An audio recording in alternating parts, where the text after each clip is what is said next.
Eu fico surpreso, né, quando o culto, sendo iniciado por Deus, termina também dirigido por Deus. Na verdade, quem faz isso é o Espírito Santo. E quando o diácono Wagner leu a leitura devocional, ele leu exatamente no texto, no livro, que eu vou pregar. Eu pergunto a ele, onde ele está? Está ali. Eu combinei alguma coisa com você? Absolutamente não. Porque sabe quem é que prega aqui? Sou eu não. Sabe quem é que dirige o culto aqui? Não é o Wagner nem o Ministério de Louvor. Pode falar? Tá. Você que sou eu. Não, é o Espírito Santo. E eu tenho essa convicção. E quando vocês abrem a boca para louvar e adorar a Deus, não é nem vocês são canais de adoração.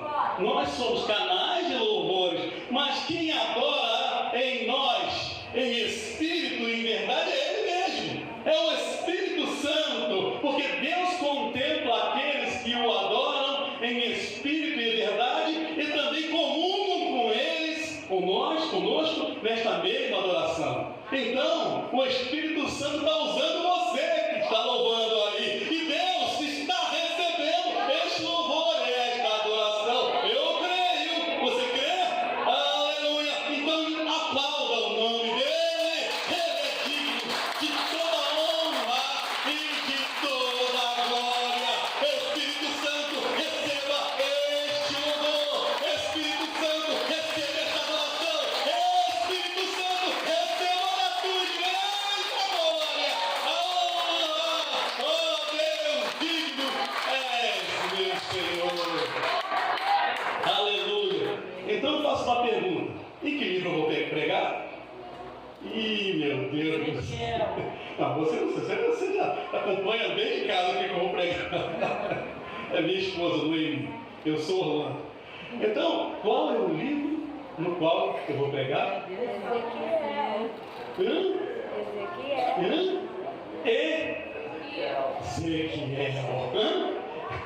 Profeta Ezequiel. Só que ele lê o texto no capítulo, lembra? 47. Você está ali. Meu Deus do céu, tá bom. 40, mas só que eu não vou pegar no 47 não, tá? Também é muito, né? Eu vou pregar em Ezequiel, capítulo 37. Na verdade, o Senhor vai pregar, né? Em mim ou por mim. Ezequiel 37. E na verdade há uma relação entre Ezequiel 37 e Ezequiel 47 que fala sobre, ele leu aqui, olha, prestaram atenção? Ezequiel 47, vocês cantaram aqui, que existe um rio, fala das águas que enchem o trono, que vem do trono, não é isso? As águas que vêm do trono, e que encheu de tal maneira que o Ezequiel não mais ficava pelos joelhos, as águas, ele nadava. Alguém sabe nadar isso? Aí, o Espírito Santo eu sei. Nas águas do Espírito Santo eu sei, e ele está aqui. Ele está aqui sem dúvidas alguma. Então vamos levar em Ezequiel capítulo 37. Um é complemento do outro, tá, Wagner? Um é complemento do outro, pelo menos na mensagem que a gente tem aqui. Ezequiel 37, do versículo 1 ao versículo 14. Ezequiel capítulo 37, versículo 1 até o 14. É um pouquinho longo, mas eu vou ler um pouco rápido. Está ali, mas abre a Bíblia. Não fica, se tem a Bíblia, né? Está ali só para facilitar, para quem, por um acaso, tem dificuldade. Está ali, né? Ainda bem, antigamente tinha isso, mas os crentes têm que ler a Bíblia, está aqui, né, no papel.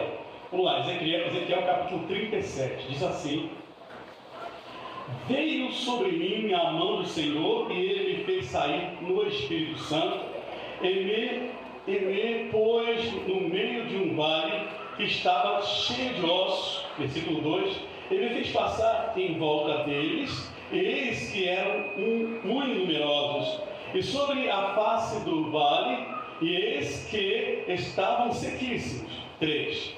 E me disse: filho do homem, porventura viverão estes ossos? Eu disse: Senhor Deus, tu o sabes.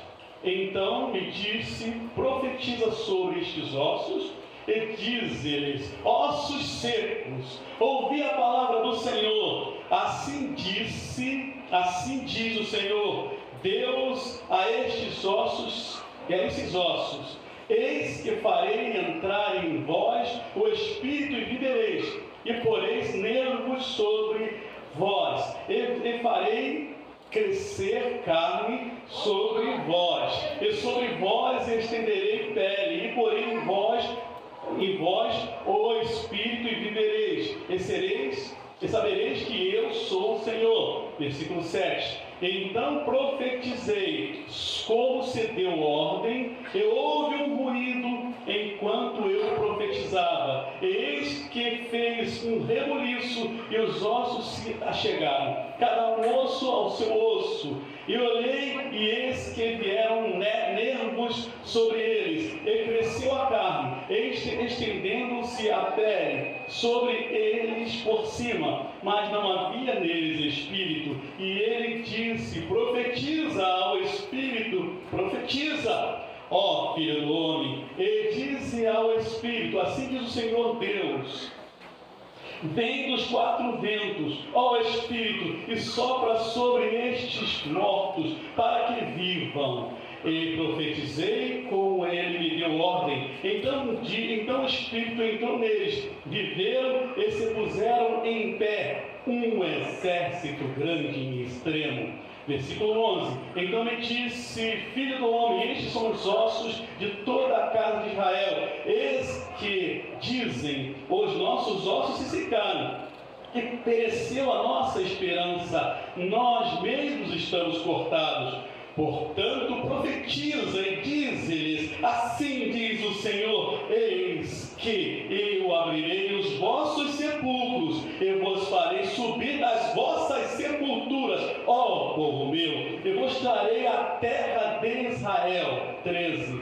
E sabereis que eu sou o Senhor, quando eu vos abrir os vossos sepulcros e vos fizer subir das vossas sepulturas, ó povo meu, e porei em vós o meu Espírito, e vivereis, e vos porei na vossa terra, e sabereis que eu, o Senhor, disse isto, eu fiz, diz o Senhor. Assentai-vos, irmãos.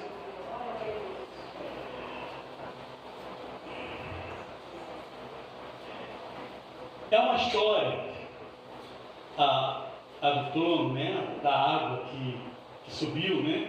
É uma história final. De repente eu começo do fim para o começo. Ezequiel, no texto que foi lido pelo diácono, no capítulo, qual capítulo que você leu? 47, fala do trono de Deus. E na verdade o trono de Deus aqui, desde o capítulo 40, ele desce. Desde o capítulo 40, não somos nós, não é Israel que está no trono, porque o templo havia sido destruído. Não havia mais templo. Em 47 não havia mais templo. O templo de Deus havia sido destruído por Nabucodonosor. Mas Deus, ele não se restringe a habitar em templos feitos por mãos humanas. E como não havia templo, o próprio Deus, na visão de Ezequiel 47, desceu. Quando, de alguma maneira, nos encontramos só, e parece até que Deus se afastou de nós, tamanhas as crises e catástrofes que temos, o próprio Deus desce e faz da nossa vida e faz da nossa família o templo dele. Dessa vez, não foi não foi Salomão que construiu o templo. Dessa vez não foi Zorobabel, mas no futuro, que construiu o templo. Dessa vez não foi nem Herodes e nem construtor algum que construiu o templo. O próprio templo de Deus desceu na calamidade que o povo de Deus estava. E se estamos em calamidade, até se não temos tanto acesso ao templo, ou se mesmo no templo não nos sentimos tão bem, por força até de alguma coisa ruim que aconteça, Deus desce com o seu templo na nossa vida. Deus desce com o seu templo na nossa vida. Porque na verdade, nós somos o seu templo. Israel não ficaria sem templo. Israel não ficaria sem a presença de Deus, mesmo que o templo de Deus havia sido destruído por Nabucodonosor. Nabucodonosor destruiu o templo pela desobediência de Israel.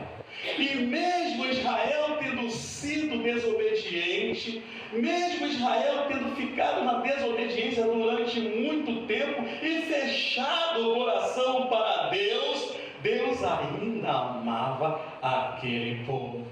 Deus ainda amava aquele povo. E mesmo que você nesta noite, por algum motivo, tenha sido até pecado, tenha sido até frieza espiritual, ou quaisquer que sejam os motivos pelos quais você ainda se sente distanciado do templo, saiba que o templo de Deus desce até você.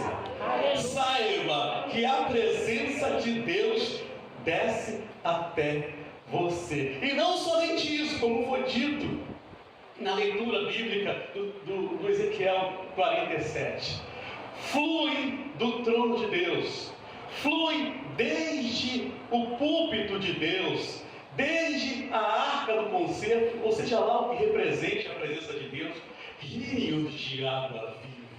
Não é só o templo que desce, mas a presença de Deus se torna tão grande diante de você, e no caso diante de Ezequiel, que águas para saciar a tua sede espiritual vem e te alimenta, e te tira toda a sede de Deus que você tem. Apesar de todas as crises, apesar de todos os fracassos, apesar de todas as situações difíceis, não é você necessariamente que sobe até Deus. É Deus que desce até você, porque Deus não quer te ver de maneira nenhuma afastado dele. O próprio Jesus Cristo está no templo e ele diz de si mesmo que ele é a água viva,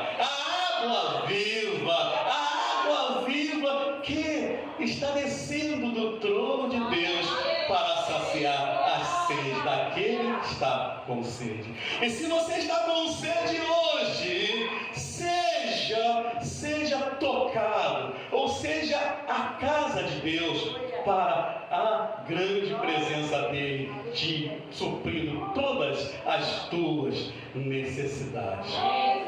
Porém, antes, estou falando do final, Ezequiel 37, porque se não acontecer isso antes, não vai acontecer esta descida do templo para descedentar a nossa alma. Não só descedentar, mas se você ler o texto de Ezequiel 47, vai ver que um rio tão grande ou tão largo, que não se sabia, como o rio Amazonas, eu já naveguei no rio Amazonas, que você não vê uma margem, né, de um lado, não vê a margem do outro, porque na verdade se transforma num mar de água doce. O Senhor é um mar de água doce, apesar de ser rio, porque ele é o rio da vida, mas que se transforma em mar. Tal é o volume de águas que corre do trono de Deus, que é infinitamente grande, e nele nós podemos navegar.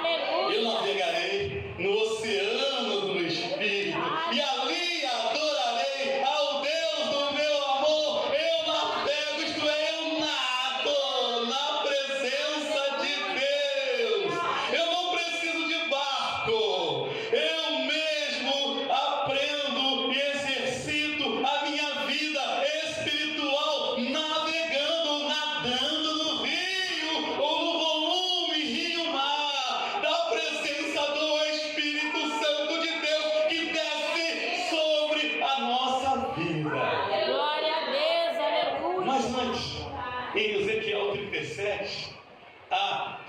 uma situação muito difícil. Talvez este seja o antes da nossa vida. O povo de Israel havia pecado demais diante de Deus. E talvez esse seja o antes. O povo de Israel pecou muito diante de Deus. E Israel, veio numa progressão negativa. Ele veio numa descendência. E é isso que acontece. A Bíblia diz que um abismo chama outro abismo. Interessante que o mesmo rio que nós navegamos bem tranquilos, nós nadamos bem tranquilos, é o mesmo rio pelo qual a gente desce. Porque quando a gente vai mal, mesmo a gente indo mal e tendo as provações e dificuldades da vida, nós continuamos no rio de Deus. A cachoeira vem abaixo. A Bíblia diz nesse salmo que eu começo a ouvir os ruídos das tuas catadupas. O que é catadupas? É queda. A gente cai. A gente vai de dificuldade em dificuldade. E Davi, quando faz esse salmo, ele está numa situação extremamente difícil, porque ele está fugido, eu não lembro o número do salmo, ele está fugido, nem coloquei aqui, ele está fugido do seu filho Absalão. Então ele chegou no máximo da luta, no máximo da provação, no máximo da perseguição, e ele olha para a cachoeira e ele diz: ao ruído das tuas catatupas. Então, quando nós estamos mal e caímos de queda em queda, e se você está assim, de queda em queda, saiba que mesmo na queda, você está no rio, que mesmo nas dificuldades, você está no rio, que mesmo sentindo as dores, cada vez que você cai numa das catadupas, numa das quedas, você continua dirigido por Deus, e num determinado momento você vai desembocar no rio de água viva. Não é o fim para você, porque você continua nas provações, você continua nas dificuldades, mas continua no rio. A vida de Israel estava assim.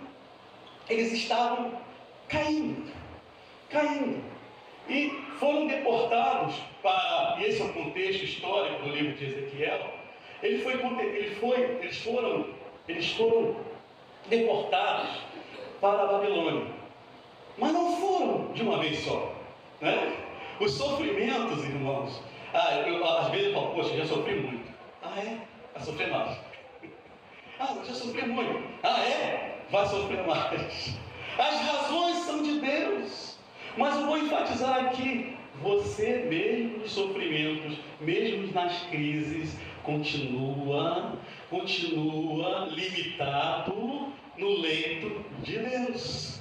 De um lado está um limite, de outro lado está outro limite. E você não vai sair dos limites em relação a que Deus determinou até o seu sofrimento. Porque as catadupas são de Deus. E os rios, e o rio também dele. Israel foi caindo. Primeiro, ele foi invadido. Eu vou encurtar a história. Primeiro, ele foi invadido. Foi invadido a primeira vez. E aí, Daniel foi levado. Vocês lembram, né? Foram 3 deportações. Alguns dizem que foi 4. Mas a primeira foi Daniel levado. E Jerusalém ficou cercada. Irmãos, os demônios intentam cercar a nossa vida e levar-nos à inanição espiritual. Porém, as mãos do Senhor continuam sobre Israel. As mãos do Senhor continuam sobre a sua igreja. E em Israel ainda há profeta. E em Israel, apesar dos sofrimentos, ainda há profeta. Apesar do teu sofrimento, você está na igreja. E neste lugar ainda há profeta. Há Daniel, há Ezequiel, há Jeremias, há Abacuque. Todos eles viveram nesta mesma época, profetizando para Israel. Porque Deus não abandona o seu povo, nem no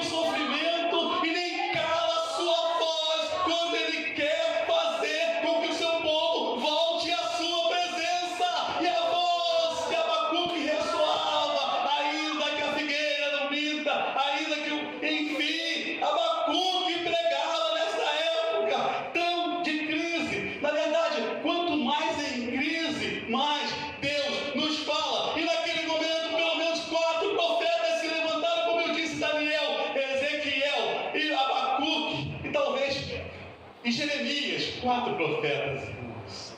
Quando nós estamos sofrendo, mais Deus nos fala. Quanto mais caímos em alguma dificuldade, até pecado, Deus nos fala, porque Deus não nos abandona em hora nenhuma, mesmo quando nós estamos em queda.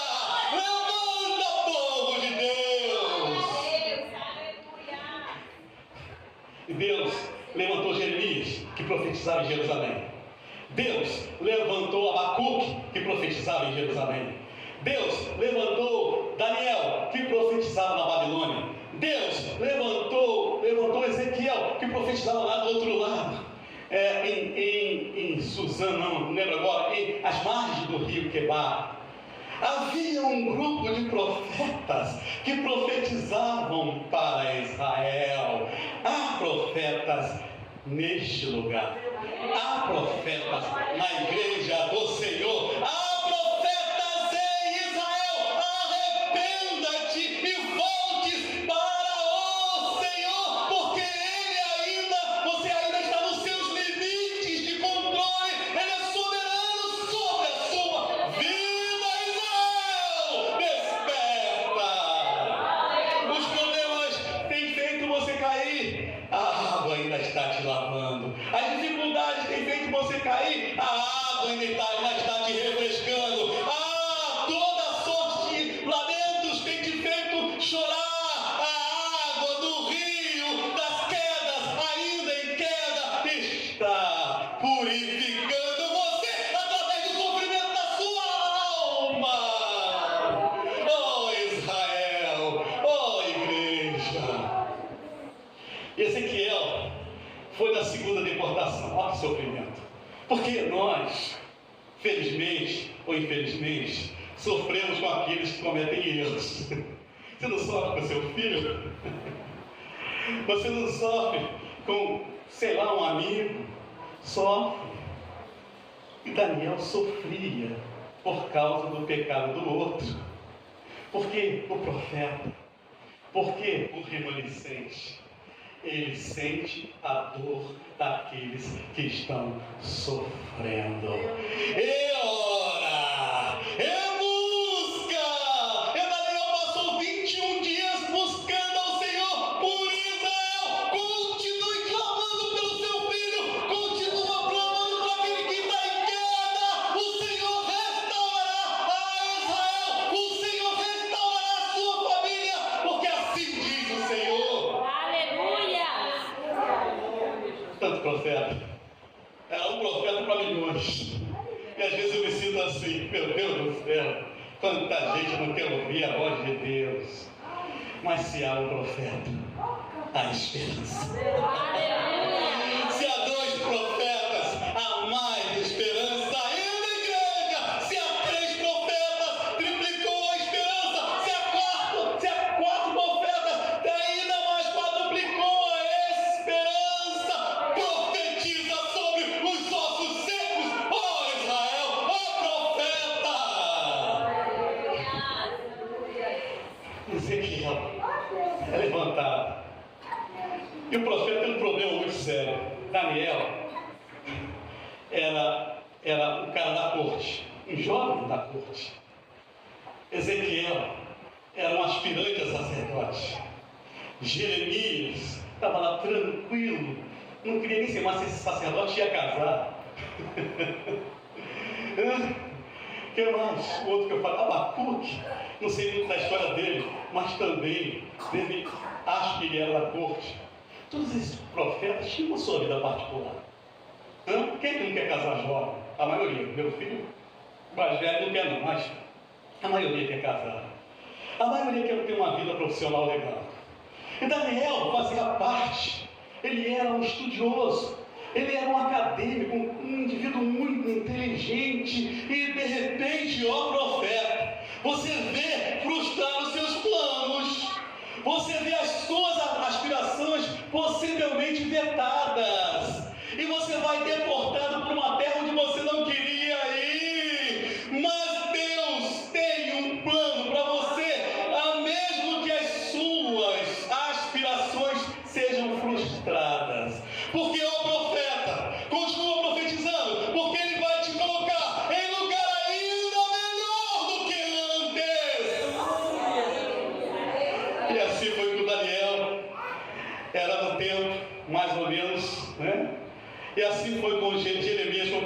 mais.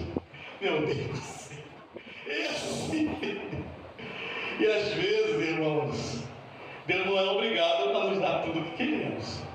E Jeremias foi o que mais sofreu. Há uns que sofrem mais, há outros que sofrem menos, mas todos são igualmente profetas. E o que é profeta? E o que alerta o povo? Não pode abrir mão do seu chamado.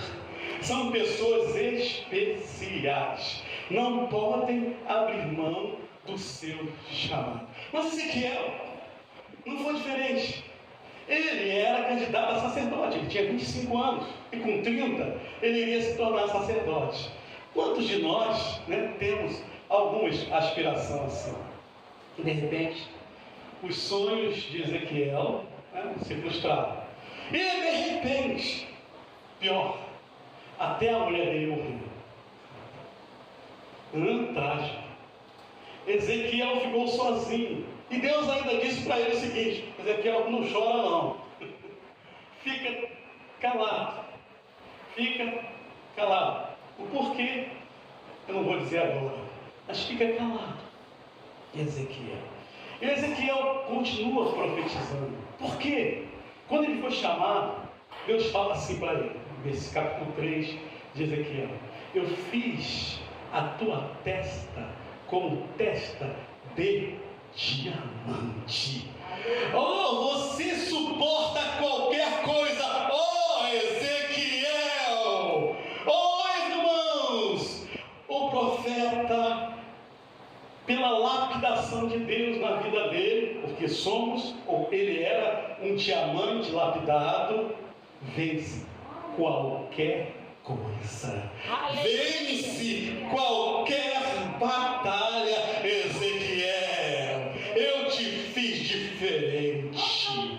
Ezequiel, eu te fiz forte. Ezequiel, eu te fiz resistente. Virão muitos contra ti e até matarão a tua mulher, porque a mulher de Ezequiel foi morta por algum incidente. Ezequiel, não chore, permaneça firme, porque apesar da tua mulher ter morrido, você, Ezequiel, não obstante a todas as preocupações e dificuldades, continua sendo profeta. Ah, você, Orlando, continua sendo profeta. E aí Deus foi mostrando algumas coisas para ele. E ele teve muitas visões. Ezequiel teve muitas visões. E talvez visões difíceis de interpretar. Eu outra hora vou pregar sobre o tempo, que é muito complicado, sobre o tempo de Ezequiel. Mas, por hora eu estou falando sobre a visão dos ossos secos. A visão dos ossos secos era uma visão de esperança, de realidade, mas de esperança.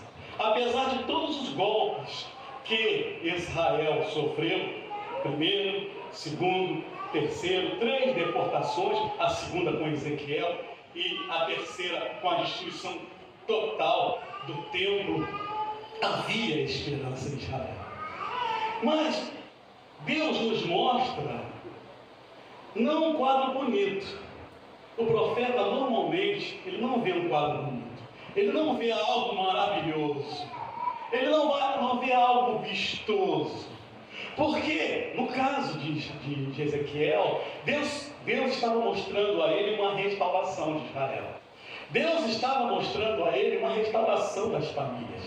Deus estava mostrando para ele uma restauração, vindo Israel a ser um grande exército. Porém, a primeira coisa que Deus nos mostra quando somos ou quando estamos profetas de Deus é coisa ruim. Ou o nosso filho, no meu caso, o nosso filho que está na igreja católica. Vou dar um exemplo meu. Saiu do evangelho e foi para a igreja católica. Ou um filho que está com problema no lar, quase se separando ou se separando. Ou um filho que hoje está bebendo muito. Um filho que, enfim, o quadro não é muito animador. E talvez o quadro que você esteja vendo é o mesmo que Ezequiel estava vendo. Só que com Ezequiel aconteceu isso e é a mesma coisa que acontece contigo. Porque quando ele teve essa visão, o Senhor pegou ele pela mão. Vem, Ezequiel. E como eu disse lá no exemplo das catapultas, mesmo no sofrimento, mesmo no quadro muito crítico, as mãos do Senhor estão nos carregando. Nós estamos sob a mão do Senhor. Ezequiel, levanta! Não, nem nós mesmos que nós não nos levantamos porque nós não conseguimos mais. E Deus levantou Ezequiel com as suas mãos. Aliás, várias vezes no livro de Ezequiel, 24 vezes, a mão de Deus está com ele. Várias vezes a mão de Deus está com ele. E neste caso não é como o hino, né? Segura na mão de Deus. Não, agora é Deus que segura na nossa mão. Quando a nossa mão fraqueja, quando a nossa cerviz, a nossa coluna dobra, o Senhor nos coloca de pé e nos leva a ver aquilo que Ele quer mostrar. E a visão de Ezequiel não foi nada boa. O templo já havia sido destruído. Os rebeldes de Israel, de Judá, haviam morrido, crianças, havia transcorrido algum tempo. Irmãos, transcorreu algum tempo em que você está na situação difícil, em que sua família está na situação difícil, e você até olha e leva um susto e fica mais ainda assustado por ver aquele quadro. A tua vida está nas mãos do Senhor, e Ele te leva a ver uma situação horrível, para que também você veja a glória pela qual Ele vai operar. Porque vendo aquela situação horrível, ele não estava sozinho. Vendo os ossos sequíssimos, ele não estava sozinho, porque o Senhor levou ele a observar e ainda circundar o lugar, para ele ter certeza que a coisa estava assim, mas mais certeza ainda, ele sabia daquele que estava com ele. Não importa as situações as mais caóticas, Deus te leva lá, faz você constatar e começa a operar segundo aquilo que Ele quer fazer. Ezequiel viu aquilo lá e ficou pasmado, e ficou certamente triste. O que eu vou fazer? O Senhor nos leva, como diz o Salmo, né? Nos faz levar vales, ainda que eu passasse pelo vale da sombra da morte.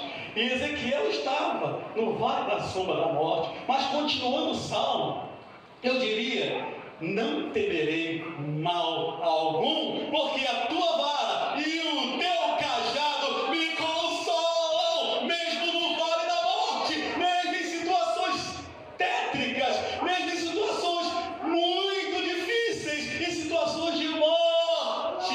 O Senhor está contigo, ó profeta. O Senhor está contigo, porque tu és profeta na tua nação, tu és profeta na tua casa, tu és profeta no teu trabalho, tu és profeta em qualquer situação, muito mais ainda, porque as mãos de Deus estão contigo e Ele te leva a estes lugares para vencer. Aí acontece que ele viu que ossos sequíssimos. Quando se fala em osso na Bíblia, isso aí é uma comparação que eu estou fazendo, não precisa dizer taxativamente que é assim. Qual é no nosso corpo físico, a parte mais interior?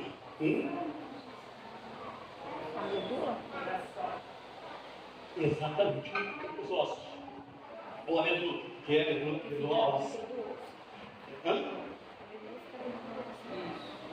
Então, ele viu as partes mais internas, as partes mais profundas fisicamente de Israel, seca. Quando, num outro texto, Eliseu está morto há muito tempo e joga o corpo de um soldado na sepultura de Eliseu, o que acontece? Ele ressuscita. Irmãos, o osso, ele simboliza o espírito humano, porque é a parte mais profunda do nosso ser no sentido físico. Porque senão, até o osso de Eliseu era ungido. Como é que alguém ia ressuscitar? Como é que alguém ia ressuscitar sendo jogado na sepultura de um profeta? Apenas se esse profeta fosse ungido de Deus até depois da morte. Claro que isso é uma figura. Não estou dizendo que todo profeta, que você vai morrer. Não estou dizendo isso. Eu estou dizendo que isto é uma figura. É uma figura. A nossa vitória e bênção vem do Espírito, do nosso Espírito. A nossa unção vem do Espírito de Deus, mas que atua no nosso Espírito. E simbolicamente, a parte mais interna do homem é o osso. Razão pela qual, não estou especulando, pelo amor de Deus, estou apenas fazendo uma analogia, razão pela qual, quando o soldado foi jogado na tumba de Eliseu, ressuscitou. E os ossos daqueles homens, exército, homem, mulher, criança, era uma multidão, estavam sequíssimos. Isto é, numa condição das mais terríveis em termos de espiritualidade, já que isso daí é um símbolo. Aqueles ossos sequíssimos representavam o estado de Israel para os quais não tinha mais jeito. Não tinha mais jeito. Eles mesmos falaram, para a gente não tem mais jeito. Mas quando Deus envia um profeta, ele diz para o profeta, profetiza mesmo as situações as mais terríveis podem se transformar. Obedeça a voz de Deus nesta noite e fala, profeta de Deus, profetiza sobre estes ossos secos. Meu pai era um osso seco, deitado numa cama, mal criado, querendo me bater, já dessa idade, olha, me amaldiçoando, querendo bater na minha esposa mesmo, doente na cama, osso seco, espiritualmente terrível, naquela cama, mal criado e rebelde, mas nós gritamos, Senhor, eu profetizo vida, eu profetizo salvação, eu profetizo, profeta na sua casa, profeta no seu trabalho, profeta diante dos teus filhos, profetiza 1, 2, 3, 4, quantas vezes forem necessárias, receba a ordem de Deus, tal qual foi dada a Ezequiel, profetiza a vida sobre estes ossos secos.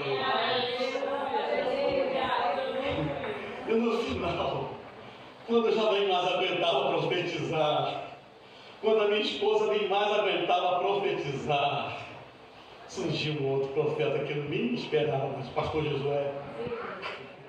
Foi lá, um primo meu. Foi lá, não tem Abacuque, não tem Jeremias, morreu, outro se cansou. Sempre tem profeta para profetizar. Se você se cansou, eu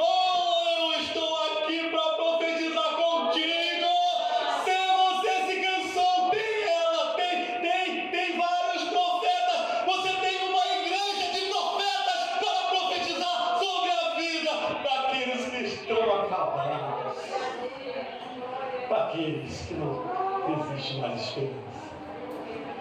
Só que, para alguns casos, e era o caso de Israel, já falei isso aqui, profetiza. Começou. Já está com a perninha já balançando. Já está com a perninha boa. Não deu ainda. Profetiza de novo. Já tem nervos. Já está sensível. A obra de Deus na vida de algumas pessoas, ela é bastante extensa. Cansativa. Por isso que é difícil ser pastor. Cansativa. Por isso que é difícil ser pai. Não desista dos teus filhos. Não desista do teu marido. Não desista por aqueles que Deus colocou do teu lado, porque Deus os colocou do teu lado para uma missão redentora, ó Ezequiel. Profetiza. As mãos do Senhor estão sobre você. O Salmo 31, estou concluindo. O Salmo 31, 10 diz assim: porque a minha vida está gasta de tristeza, e os meus anos de suspiros, e a minha força descai por causa da minha iniquidade, e os meus ossos se consumem. Quando alguém chega ao profundo da iniquidade, eu estou concluindo, ele fica assim, com os ossos, ou com a vida espiritual ressequida. Parece uma folha seca. Dos galhos secos de uma árvore qualquer. Hoje, não é isso? Cadê o... Não é isso? De repente tu toca isso aqui com a gente. Não trouxe violão, né? A vida daqueles que são contumazes em iniquidade realmente fica tétrica. E a mensagem de hoje, irmãos, é uma mensagem de esperança, é uma mensagem de mudança, é uma mensagem de restauração para aqueles que estão sequíssimos e para aqueles que são profetas de Deus. Concluindo, há um antagonismo entre os que estão secos e os que estão como profetas.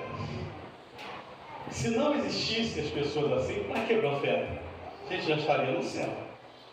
Se não existisse, no meu caso pelo menos, filhos que são dificultosos, para quê? Deus te colocou, ó profeta, como missão. Glória a Deus. Não deixes de cumpri-la. Vá até o final. Porque lá na frente, quando você talvez não aguentar mais, como eu disse, como foi lido, você não conseguiu sugerir nada ao nível do que você esperava. Como aconteceu com o Iago, ele deu testemunho hoje aqui. Quando chega a essa situação, o próprio templo de Deus desce. Por amor a Israel. O próprio templo de Deus desce e não fica num lugar só, como está escrito em Ezequiel. O templo que desceu se tornou um templo volante, que ia para lá. Se vocês lerem, eu não vou pregar isso hoje, ia para lá, ia para cá, ia para lá, ia para cá. O templo de Deus vai, por amor dos nossos, ou de quem quer que seja, onde existe necessidade. Saiba que o Senhor vai operar. E diz o texto recorrente: agindo eu, quem impedirá? Quem impedirá? Eu não sei qual era o mistério de Deus com meu pai.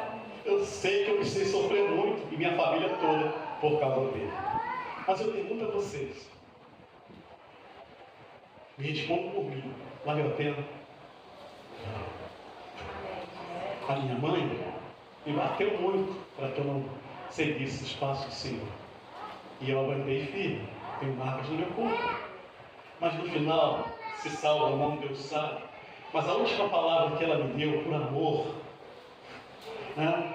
O amor é mais forte que a morte. Minha mãe me amava.